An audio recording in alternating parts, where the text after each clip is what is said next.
Asian male bodies in America have been historically desexualized and neutered.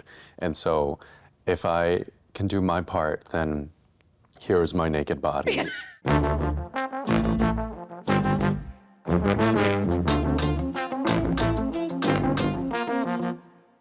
Hi, I'm Lynn Marie Rosenberg. Welcome to Famous Cast Words. I am here today with actor and writer Daniel K. Isaac. You might know Daniel as Ben Kim on Showtime's Billions. You might know him from Roundabout Theater Company's You Will Get Sick, or you might know him from his own off-Broadway play produced by Mayi Theater Company, Once Upon a Korean Time. You might not know him from being a background performer in a Marine Corps training exercise for boot camp. Welcome, Daniel. Can't wait to hear more about the Marine Corps.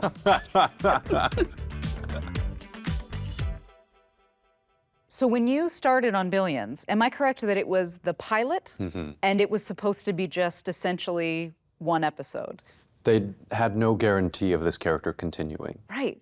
I remember getting an email from casting through my ex-manager that the show had been picked up and that they were going to pin me for 102, 104, 105, you know, not even sequential episodes, but just they'll pepper you in through this season. And as they did that, they said, well, we'll do 103 and 106 and maybe 109. And then they filled in 7, 8, and Can I tell you, I'm having a dopamine reaction to Yeah. you getting those emails. I'm Right. like, ooh, I know what Yeah. that must have felt right. like. Of, oh, Yeah. I don't have to go wait tables this week. Right. Or I have to say, dear restaurant, I can't work Yeah. this week either. At the end of the season, I realized I'd shot all 12. The fact that they kept me on, I will be eternally grateful for. It has changed my life Yeah. such that I quit that restaurant, or rather the restaurant took me off of their employment, whatever registry, because I went to log on to try to pick up a shift around the holidays. And then it said, you are no longer an employee here. And I thought, oh, that's my sign from the universe. Yeah, You're yeah. not waiting tables or bartending You don't anymore. need this. Right. Well, I'm always living in fear that I do, know, you know? yeah. So, yeah. What is your favorite part of Ben Kim? I like to project, if whether or not it's true, that Brian Koppelman and David Levine know I have a single mom and I don't have a dad. And they've been these, I call them dads jokingly, these father figures in my life. And what they've written for Ben Kim has been a character that, you know, came out a little cocky, going to Stanford and Wharton, immediately got humbled by the genius that is Axelrod, played by Damian Lewis, and then has to figure out his way in a very toxic masculinity, very competitive and hard environment that people work in, you know, today, and learning to make space for himself and for his own voice. Brian and David have written things for me to exercise that myself, a la stripping and dancing in an elevator. I have seen that, yep. or standing up to bullies, or moments of growth that I feel parallel my own journey as an introvert or ambivert and the quiet one in the room. Yeah. And knowing how to take up space or when it is appropriate to do so and that it is okay to do so is something that the character has taught me, or these guys in these many writers' rooms have advocated for. And to be on that journey as we start shooting season 7 is an ongoing gift. Yeah.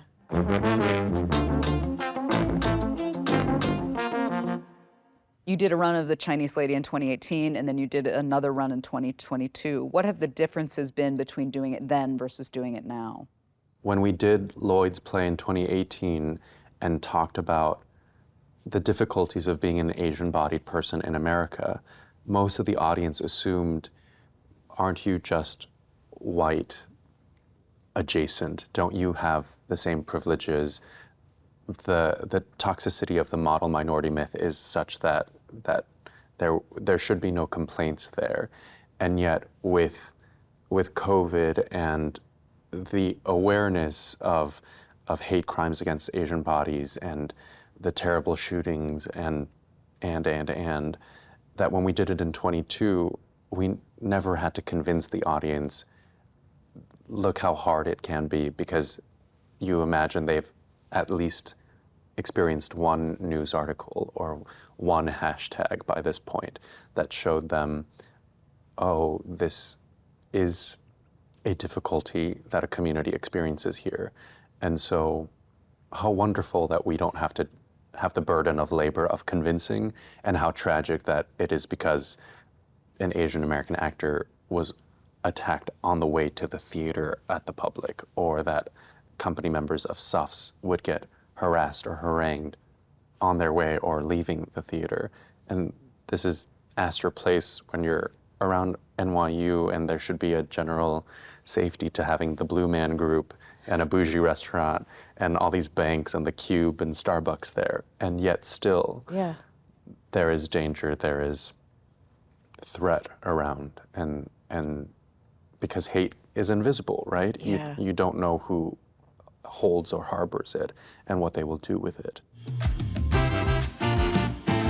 So in addition to your own performing life, you this year have had an off-Broadway play premiere, Yes. Once Upon a Korean Time. I'm always interested in exploring when you write for performance, as opposed to writing, say, a novel, you are writing job opportunities. And there's a real responsibility with that. And obviously, with Once Upon a Korean Time, you are writing job opportunities for Korean and Asian performers. Were you thinking about that as you were sort of crafting this piece? The short answer is yes, Sure. absolutely. I felt that Asian-bodied performers in America rarely got to do the thing that white-bodied performers get to do, which is play chameleon-like characters or roles in one show, where you get to do more than one thing, service more than one story, play more than one character, and use more than one set of tools in your toolbox.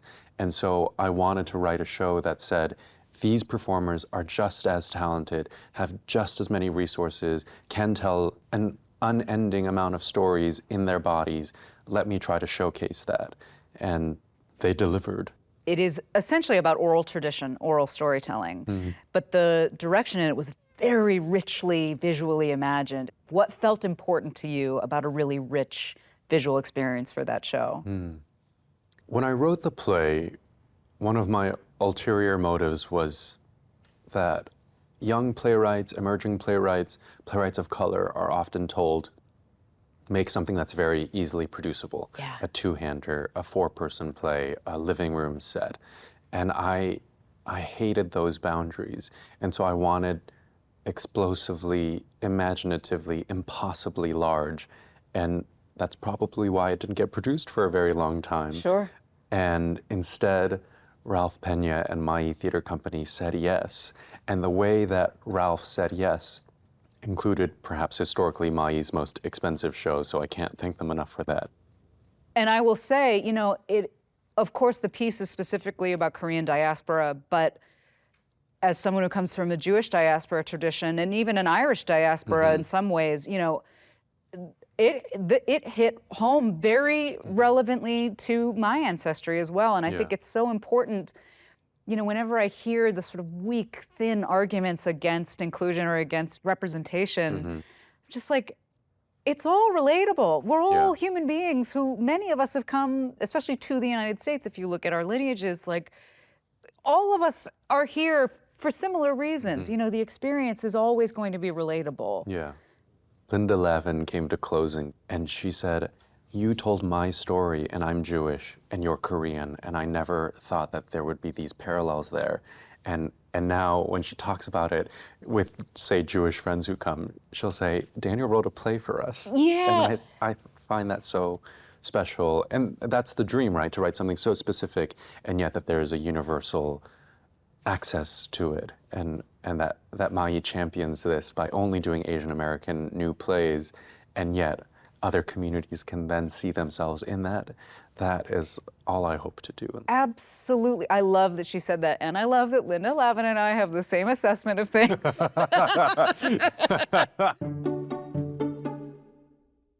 So now we're going to look at some breakdown language. Now, Daniel, I imagine you've seen your fair share of breakdowns over the years, But for anyone at home who doesn't know, a breakdown is a little bit of text that serves as a job listing for an actor. So today we're going to look at language for male Asian identifying characters. The problem with these roles often starts straight out of the gate with the character's name. Rice Krispie, male, Asian rapper, male, 18 to 40. If can rap a little or rhyme a few lines with an accent, or in any Asian language, a big plus.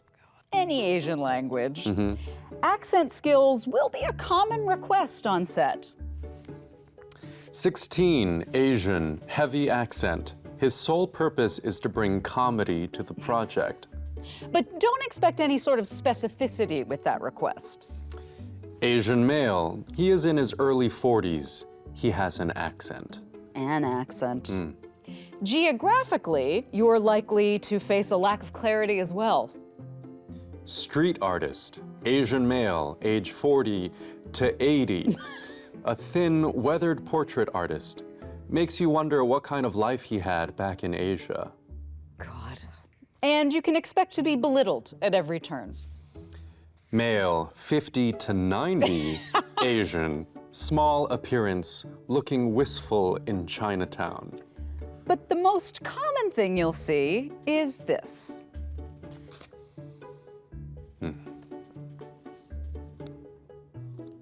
Spoiler alert, it's erasure. But if you look closely at other breakdowns, you can see all the places you've been excluded from. Mason, romantic lead, African, Caucasian, mixed ethnicity. Ideal mom, ideal dad, mixed ethnicity, white, Hispanic. Detective voiceover, white, black, or Hispanic. This role is an off-screen voiceover role. Because even if we're not going to see you, you still can't be Asian. I mean, your dulcet tones of your voice, it's like to hear this like horrible language in your beautiful voice, it is so cognitively... Contrapuntal. Yeah, contrapuntal, exactly. Oh, beautiful. I also just love how many of these have these age ranges, 40 to 90 or 50 to 90. It's like, yes, as long as he's Asian, doesn't matter. Right. You've done a lot of really great roles, and so I wonder how often you're seeing the really, truly, pointedly terrible breakdowns that can come out. I want to say my team is very good at advocating for me for parts that may not have been written for Asian-bodied male, or they see the parts that they know I will respond to because they have good instincts and know where my, if not taste, then at least my boundaries are. Yes. It has gotten better over the years. I moved to the city in '09, so progress has been made there. But as always, more progress can be made because it has to happen on all sides of the table. That's right. Down to who is writing the breakdowns. You make an excellent point that I don't often talk about on this show, that your representation's role in representation is very important. And to have people taking care of you in that way is so vital and unfortunately not 100% common, I would say, for actors. Right. Or before there were cis female casting directors, I'm sure there was terrible language about what the female character breakdown had to be or do. Right. And thank goodness for the female casting directors who have now assumed positions of power and let us hope that the doors continue to open for folks of color or where more intersections are happening in these people in these career positions and so that the stories being told can have all of that behind it, supporting it. Well, that, I think you make such a great point that the issues of representation, the actors you see on the screen are just one tiny part of where all the changes need to occur. The writer, the producer, the casting director. That's right. The lighting, the makeup artist. I've had makeup artists not know what to do with my skin color, and I've had makeup artists know what to do or how to cut hair that is like mine and style it versus not. It's not the same. Yeah. And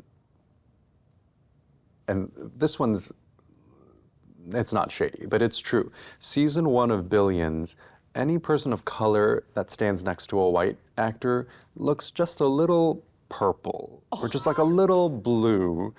And there were changes that happened after that. Interesting.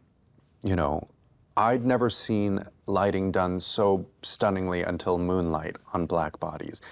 Wong Kar-wai, what he does with Asian bodies, I want that always. And it was sad that I couldn't even expect that to be the standard for a while there. Right.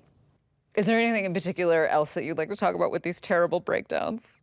Often what happens with Asian American or Asian performers in America is the request to translate with no pay. Yes. That happened a lot, where I would call my mom and say, hey, will you look at this PDF?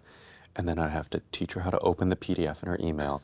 And then, will you help me translate this? That sounds human. Or I'd receive an audition and the Korean sounded so Google Translate-y or just not natural to one's voice. And that has since changed. Yeah. And I remember auditioning for Pachinko, and that had Japanese, Korean, and English sides, and they were all done very accurately and poetically and beautifully.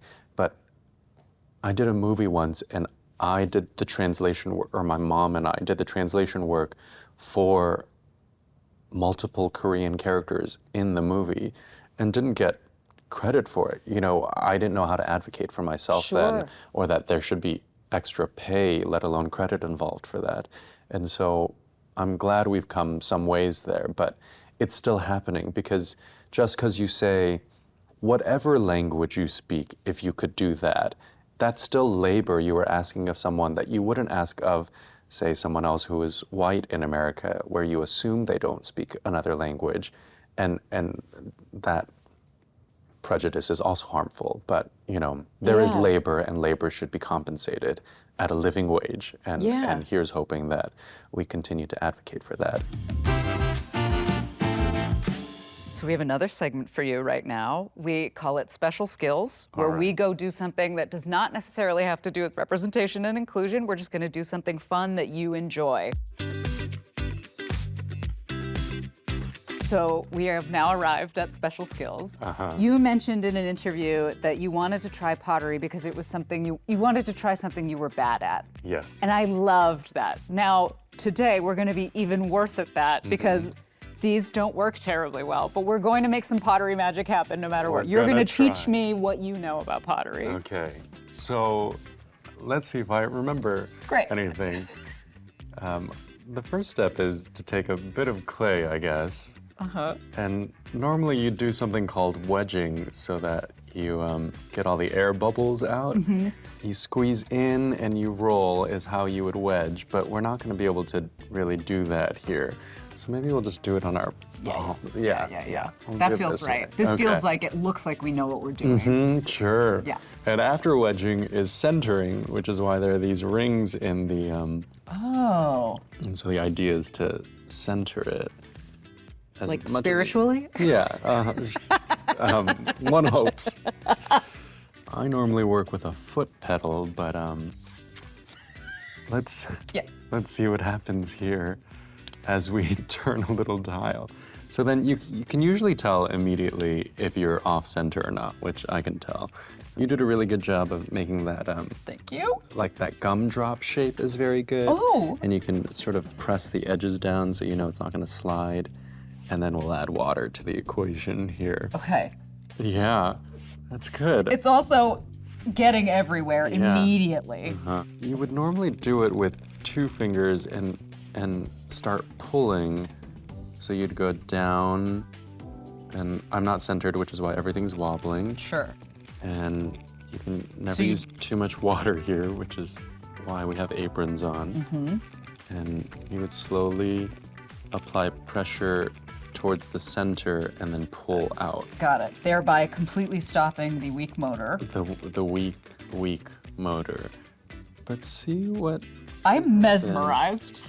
yeah, Look what you made already. I'm trying here. I work mostly in graphite and ink, and so focus very two-dimensionally. And so there's something really lovely about thinking about 3 dimensions of a piece. Yeah, and you're making something with your hand. With your hands, yeah. I really suck at bottoms, which is... So, You're doing great. So everything I make ends up being a planter because a hole ends up in the bottom of it. I'm like, well, here's a planter. I'd say I'd make you a plate to match, but I won't be able to. So Right. I have a lot of holy pottery objects that I've gifted to people, and I'm sure they've just accidentally broken them or Yeah. blame their cat for breaking them. Too fast. Aww. Whoa! Hello. Now it's like a Grecian urn after the Yes, I meant collapse to of do society. that. I say that a lot. Oh, it's over there. There you go. You know, there's this sociology concept of parallel play where it's usually talked about in terms of children, in terms of like there's a stage that they enter where they're interested in playing next to kids, but not necessarily with kids. I'm an only child as well. Yes. And so only there's a real children. like. Yeah, I want to read next to someone in silence. Correct. Yeah. Yeah, absolutely. To me, relationship-wise too, that's all I want is someone who doesn't need my attention all the time, but will read next to me. So this show is just actually a singles dating show, right? We're Yes. just telling people what our interests are and what we're looking for in our future partners. Got it. That's I right. understand the It was assignment all now. a ruse. We thought it was about representation and inclusion. But really, we just are trying to get laid I'm- and health insurance. Wonderful. We'll take our floss. It's peppermint flavored, Oh, it smells real good. doesn't it? I use it every night. And you could go one direction or the other. This is where I also always mess up too. But you want to slide along the bottom. So you go away from yourself. Oh no, I'm sure the rule was to go towards yourself, but I just started on this side. Okay. And Look at this little critter.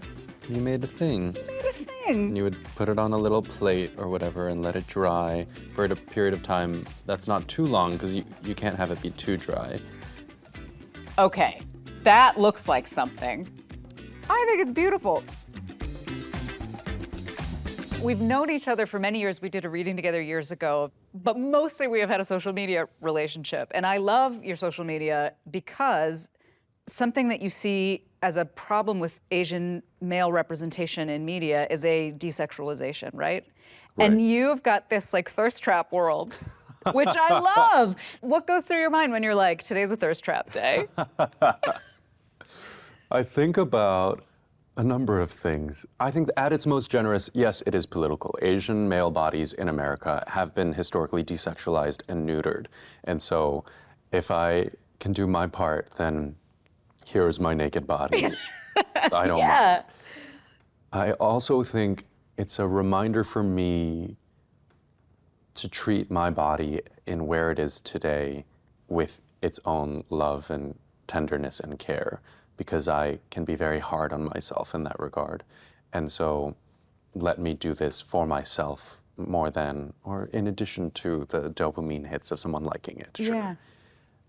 And also, if I have an audience base that is maybe other gay men, and say I'm telling a story for queer folks like Once Upon a Korean Time was, or to be playing a gay character in You Will Get Sick, I want the audience that I am telling the story for to show up, and this audience pays attention to my shirtless self more than they do with my pictures with my castmates or fully clothed friends. So I'll do both.